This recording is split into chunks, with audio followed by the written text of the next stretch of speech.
Hey guys, in this video I'm going to show you how to mine on Binance Pool. If you find this video helpful, please consider to like this video and subscribe to my channel. In saying that, let's just jump straight into the video. Okay, so first things first is open up your Binance app and then log into your account. Now once we're logged into our account, I want to go ahead and click on the three horizontal lines at the top left hand corner of the page. This is going to take us into our profile.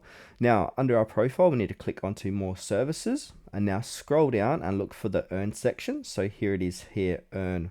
Now under earn, you're going to see an option called super mine. I don't have it on my screen. Let me know in the comments below if you are similar to myself, but if you see super mine, go ahead and click onto it. So it basically should look similar to this. So super mine, then you click into that. Then on the next page, you want to go ahead and click on start mining. So this is where we can begin mining on Binance Pool. Select the super mine campaign that best suits your needs and participate accordingly. Also track your progress and win your rewards.